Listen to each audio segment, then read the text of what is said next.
everybody, what's going on? This is Sukin. Really appreciate you guys stopping in.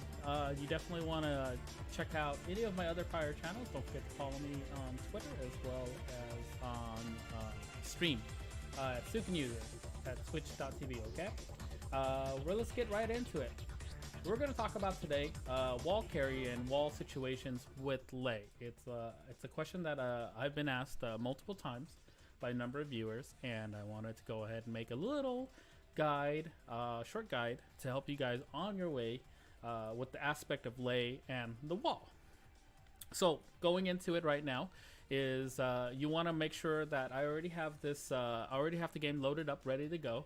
And I want you guys to copy the action the best you can. You want the computer to be at stand guard, quick roll, right or left, doesn't matter, okay? The reason why you want to do this is because you want the character to get a true feel, like if an opponent is teching against the wall or a combo, so you know this combo is a true combo, right? A staple combo that I've always been using is for max damage, you might already know, is down 4-2, 4-3-1, standing 3 into wheel spin kicks. Now if you do it too slow, it's gonna whiff like that. What you want to do is always be as consistent as possible with this. It does take practice because the standing 3 cancel does take a rhythm of doing it, okay? 4-3-1 right there, and that should hit. So what that's a true guarantee combo, okay, because the last hit of the wheel spin kick actually doesn't scale, so it does additional 16 damage. So the math is 51 damage plus 16, and you can imagine that's about 67 damage. That's big damage for Lei. Actually, it's pretty decent. But because of this situation, what happens with Lei is he gives up his opportunity of a mix-up, which we call Oki here, right? Or Okazemi, okay? Oki is just short.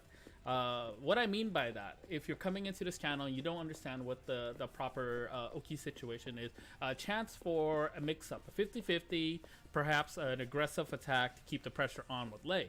In the prior series with Lei, he's always had this because the rollback technique in those prior engines were really hard to avoid because it can catch you rolling back, or if you're tech rolling, there was an opportunity for that. So because the game is different in Tekken 7 engine, when a character gets knocked down, the character can actually, you know, step back and avoid most Oki situations.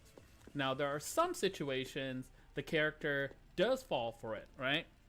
And a short example of Oki situation is if I use Lei's down back 4 into drunken forward, right? See, now the character Heihachi just tech rolled, right? And that's an opportunity where like if I read that as an opponent, like I see and I say, hey, look, I think Heihachi is gonna roll away from me, okay? So what I'm gonna do is go into drunken, hold forward, and then you can get a 4-3-1 if you think they're gonna tech. Now 4-3-1 is this action there, okay? You can actually do 4-3, 4-3-1-2, and that's a full launcher at back turn. Let's demonstrate. Hold forward, cancel, and it'll look like that. But at the proper timing, it should be a full launcher like that, see? And that is Okazemi, okay? 85 damage for a wall tech, or excuse me, a tech roll after a down back 4. Now, there are plenty of opportunities. I'm just showing you this is just one of them, okay?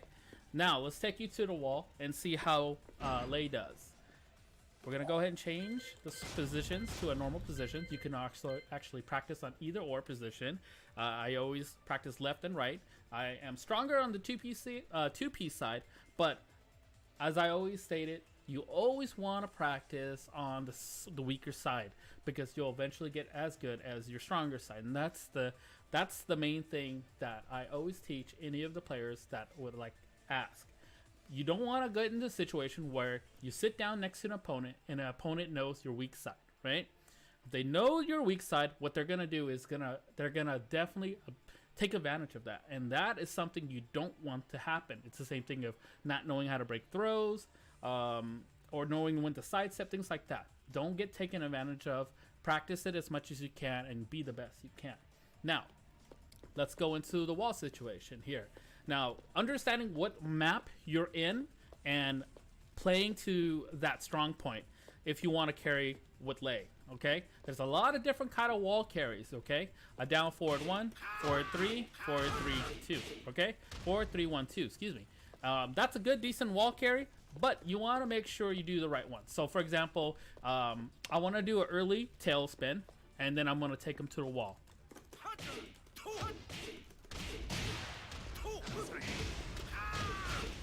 Okay, and that is a really simple wall carry after a tail spin. It got Heihachi to the wall properly, and I was able to maximize the damage against the wall. Now, there are low wall splats and there's high wall splats.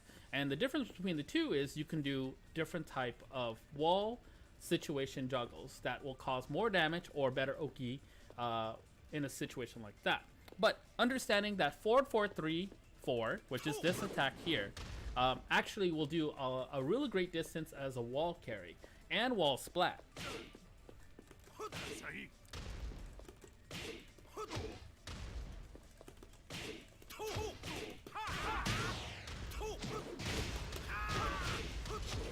Okay, that's one of them.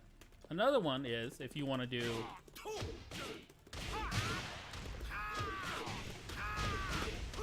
okay. Now that 4-3-1 also did a proper wall carry, but you lost 2 points of damage.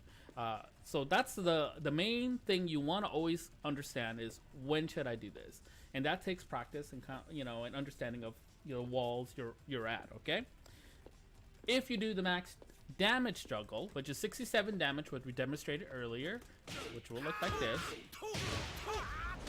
Okay, now you just did the max damage combo, great, but where does that leave you? It leaves you back turn and the opponent too far away for you to aggressively pursue them. Okay, so that's the understanding you need to know once you go into a position like that. You do 73 damage with the wall or 67 without the wall. Now if I saw that, I said, hey, let me take the 73 damage and the Oki after, because what happens with Lei is after he does the 4-3-1, he goes into Crane is an option, and you get a mid-low mix-up if they tech.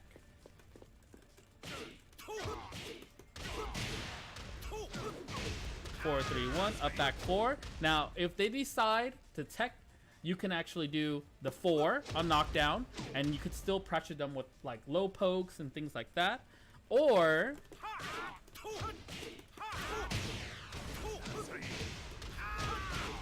you can step forward for a second and do the standing 1, which will be a wall splat if they tech or try to move away from the wall. Okay, that's like an Oki situation. Okay, so that's what you want to do. You want the opponent to constantly guess while they're at the wall. Okay, and with that, I hope you guys enjoyed this little video. Leave a comment at the bottom. Don't forget to follow and subscribe. Thanks a lot, everybody.